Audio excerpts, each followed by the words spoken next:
Saudara, salah satu daerah yang akan kebanjiran pemudik di masa pandemi virus corona ini adalah Jawa Tengah. Bagaimana kebijakan penanganan pemudik di Jawa Tengah serta penanganan pencegahan penyebaran virus corona tentunya secara menyeluruh di wilayah Jawa Tengah. Kami sudah terhubung melalui satelit dengan Gubernur Jawa Tengah, Ganjar Pranowo. Selamat pagi, Pak Ganjar, langsung dari Semarang, Jawa Tengah. Ya, selamat pagi, Mbak. Pak Ganjar, Gubernur Jawa Tengah sudah mengeluarkan maklumat untuk meminta agar keluarga yang ada di Jawa Tengah agar meminta keluarga mereka yang merantau di luar Jawa Tengah agar tidak mudik. Apakah Anda lihat masih ada arus mudik ke Jawa Tengah atau ada data berapa yang sudah telanjur mudik ke Jawa Tengah, Pak Ganjar? Masih mereka ada banyak permasalahan sehingga kalau ini memang dari hulunya tidak segera ditangani, mereka akan punya pilihan-pilihan alternatif yang lain. Terutama mereka yang sudah tidak punya penghasilan lagi, mereka mungkin buruh harian, mungkin mereka di PHK. Nah, kalau ini dari hulunya tidak bisa tertangani, tidak bisa terdata dengan cepat, maka pilihannya adalah pulang. Dan itu yang memang tidak mudah kita lakukan. Maka saya terima kasih Majelis Ulama menyampaikan pesan kalau ini pulang dan itu membawa penyakit, ini haram. Itu sesuatu yang sangat bagus. Terus kemudian kita menghimbau juga agar tidak mudik. Banyak seniman-seniman juga membuat lagu-lagu tentang ora sah mulih, gitu kan. Kemarin di Banyumas dengan model ngapak-ngapak begitu mereka menyampaikan, bahkan Kodam Pati Ponegoro melalui Kapendamnya juga menyampaikan bagaimana kemudian kita tidak mudik. Namun demikian, tetap ada yang mudik. Hari ini kurang lebih sudah 300.000 lebih, Mbak, yang sudah masuk. Dan tadi sudah disampaikan seperti Solo menyiapkan tempat isolasi, Wonogiri juga menyiapkan, hampir seluruh kabupaten sekarang menyiapkan itu. Memang kita agak sibuk hari ini untuk menangani COVID-nya sendiri di rumah sakitnya, menjelaskan kepada masyarakat. Dan sekarang saya mendapatkan tamu-tamu yang terpaksa pulang ini. Begitu, Mbak. Iya, cukup banyak angkanya 300.000 lebih ya Pak Ganjar ya. Tadi Solo dikatakan sudah menyiapkan tempat karantina untuk warga yang sudah telanjur mudik. Apakah ini memang semua kota dan kabupaten juga menyiapkan hal yang sama, penanganan khusus bagi semua yang sudah telanjur mudik ke wilayah Jawa Tengah?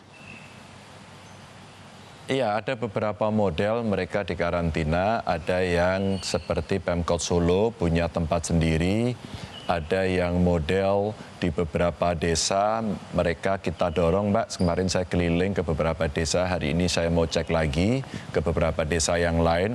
Mereka menyiapkan balai desa, ada yang menyiapkan polindesnya, ada yang menyiapkan rumah khususnya, ada yang pinjam ruang atau rumah kosong untuk didorong. Namun ada model di Karanganyar, Kabupaten Karanganyar, mereka isolasinya di rumah. Memang yang di rumah ini agak perlu perhatian begitu, karena itu kalau dia carrier terus kemudian ini posisinya cara penularannya sudah tidak terdeteksi dengan gampang, asimptomatis begitu, dan ini agak berbahaya. Maka saya minta teman-teman Kades, perangkat, Bupati Wali Kota untuk melakukan kontrol, RT RW melakukan kontrol. Tolong yang sepuh-sepuh yang sekarang sudah kakek, nenek, mohon maaf, yang sudah usia lanjut dan mereka punya penyakit bawaan, didata satu persatu, diamankan dari sentuhan-sentuhan dari keluarganya. Mohon maaf ini sekali lagi, mohon maaf betul. Karena apa? Karena untuk menjaga yang kelompok kasepuan ini. Nah, berikutnya lagi, setelah mereka bisa dimasukkan di dalam karantina, maka ini dana desa sudah mulai dipakai. Nah, melalui Kompas, tentu saya ingin sampaikan mudah-mudahan Pak Menteri Desa, Bu Menteri Keuangan nanti juga bisa mendengarkan, karena ini ada keluhan dari Kades-Kades agar dana desanya segera dikeluarkan, segera dikirim agar mereka bisa menyiapkan untuk merespon ini. Beberapa bantuan keuangan kami ke desa-desa juga kami izinkan yang dulu di infrastruktur dipindahkan untuk penanganan ini. Sehingga nanti karantina-karantina ini atau isolasi-isolasi di level mandiri atau di tempat tertentu ini relatif akan berjalan dengan baik. Begitu. Iya, semoga ada respons dari pemerintah pusat ya Pak Ganjar. Pak Ganjar juga menyebut ada koordinasi dengan kepala daerah yang lain. Sejauh ini seperti apa koordinasinya sama-sama untuk mencegah agar tidak ada yang mudik? Ya, kadang-kadang kita tidak hanya sekedar perintah, tapi kita mendapatkan masukan-masukan dan ada ruang-ruang diskusi. Kami punya WA Group seluruh Bupati Wali Kota, usulannya memang macam-macam. Pada tingkat ideal sebenarnya usulannya kalau bisa tidak mudik dan itu dijaga.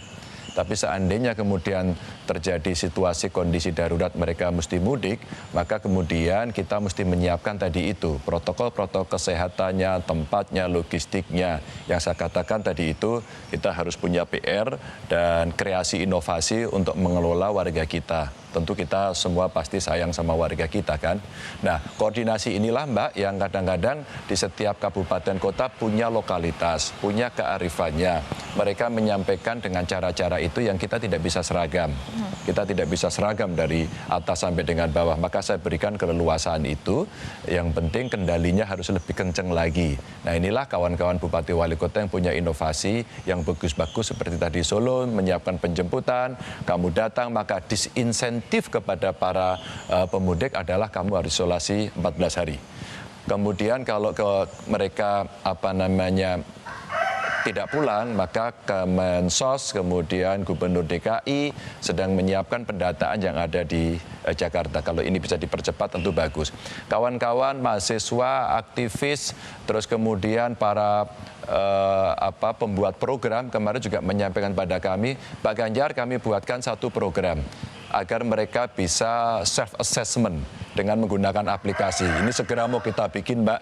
Sehingga kalau dari Jakarta, dari Bandung, atau kota-kota besar lainnya yang mau pulang ke Jawa Tengah, harapan kita mereka sudah bisa mengirim atau melakukan listing begitu, mendaftar, terus kemudian mengisi identitas dan kondisinya. Itu sangat membantu ke kita. Ini cara-cara yang coba kita buat kreasi dengan mereka, kawan-kawan yang sangat peduli di luaran sana. Secara daring itu berarti ya Pak ya? Itu berjalan nanti kapan Pak targetnya?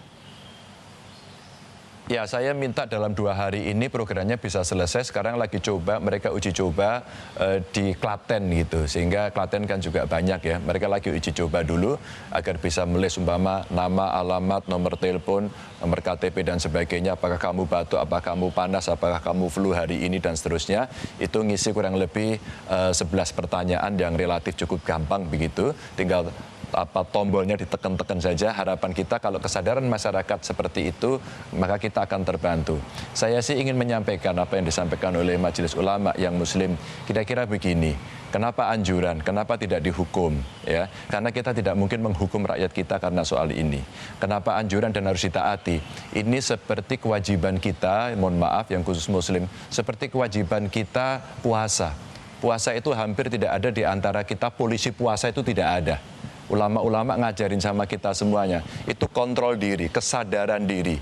Hubungan kita adalah ke Tuhan sana, ke Gusti Allah langsung sana. Nah, kemudian kita semua sadar tidak ada yang makan, tidak ada yang minum, tidak yang ngumpet-ngumpet makan, ngumpet-ngumpet minum. Maka filosofi puasa ini sebenarnya bisa kita pakai untuk membangun integritas kita. Ya. Kami tidak akan pulang, apapun yang terjadi. Nah, kontrol diri tentunya untuk kebaikan kita bersama ya, kita Pak Ganjar. Pak Ganjar, data terbaru betul. yang dimiliki oleh Pemprov Jawa Tengah maksud kami terkait dengan jumlah yang positif COVID-19, ODP maupun PDP? Ya, itu semua bisa diakses melalui corona.jatengprov.go.id. Di sana tiap hari pergerakannya sehari 2 kali kita sampaikan terus dan memang Mbak selalu ada persebaran yang makin bertambah dan kemudian alhamdulillah juga di beberapa titik sembuh, maka nanti dari Kompas silakan Anda update terus-menerus dari sana. Ini tentunya dengan hasil rapid test COVID-19 atau tes cepat yang berlangsung di Jawa Tengah sendiri. Ini apakah memang terjadi lonjakan atau seperti apa Pak pantauannya? Belum sih, kurang lebih dari 3.000 sekian yang kita lakukan rapid test. Itu kita ambil 2 sampel khususnya untuk yang ODP Mbak. Ini kita gerakkan sampai dengan tanggal 3 kemarin ada 37 yang positif. Sehingga mudah-mudahan angkanya tidak bertambah dan trennya akan seperti itu. Namun demikian kami selalu menghimbau kembali lagi-lagi dari tema diskusi kita pagi hari ini.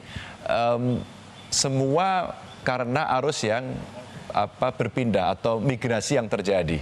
Migrasi yang terjadi. Jadi mereka mulai dari hubungan erat, hubungan dekat, hubungan sosial itu memang terjadi. Dan ini sumber-sumber penularan. Maka sekali lagi, mari kita cegah seperti layaknya kita puasa. Yuk puasa mudik, yuk. Puasa mudik, puasa kita untuk bertemu, bisa dengan daring kita telepon orang tersayang, maka itu bisa dilakukan. Maka rapid test kita sebenarnya menunjukkan posisi itu yang korelatif begitu ya. Karena mereka terbawa oleh kunjungan-kunjungan sebelumnya di tempat-tempat tertentu. Sudah 3.000 yang dilakukan tes cepat, apakah akan ada rencana diperluas, ada target berapa yang akan dites cepat di Jawa Tengah mungkin Pak? Tentu saja dengan dinamika yang ada, dengan peralatan yang ada, kita masih terus mencari peralatan yang paling mudah kita dapat, yang paling presisi untuk kita dapat, untuk kita terapkan, sehingga kita bisa mencari lebih banyak. Sebenarnya kan rapid test ini lebih pas sebenarnya untuk random sampling, untuk ngukur ya. Data statistik berapa persebarannya. Maka teman-teman dari perguruan tinggi, dari tim IT kita juga sedang membantu untuk melihat peta GIS persebarannya. Sehingga kalau nanti suatu ketika ini tidak ada outbreak begitu, kita akan bisa memanage dengan baik insya Allah. Tapi seandainya terjadi, cepat-cepat kita melakukan persiapan pembatasan sosial yang berskala besar begitu.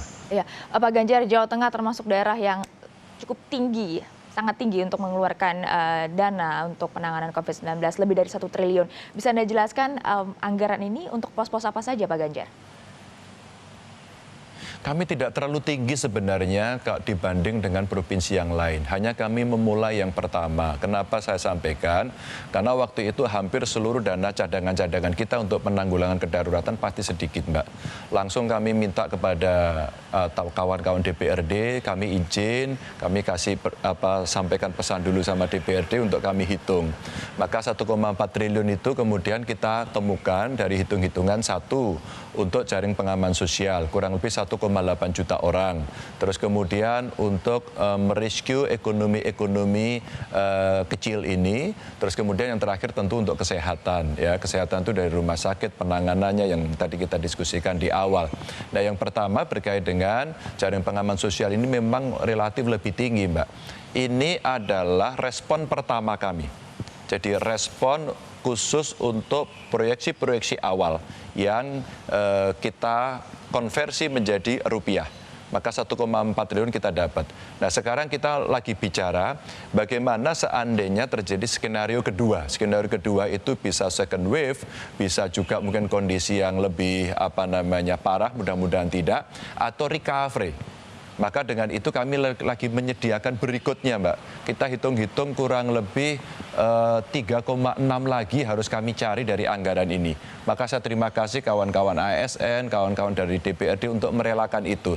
Termasuk bantuan-bantuan keuangan kami di kabupaten kota, di desa-desa, kita arahkan semua untuk ke sana dan mereka menjadi mengerti semua. Ini memang butuh kekompakan, butuh kesulitan bersama untuk melakukan itu.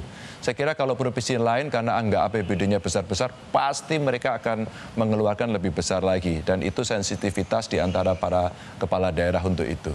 Baik, terima kasih Pak Ganjar, Gubernur Jawa Tengah sudah bergabung bersama Sapa Indonesia akhir pekan. 1,4 triliun sudah dianggarkan untuk penanganan COVID-19, tapi butuh kekompakan dari masyarakat juga untuk kontrol diri tidak mudik.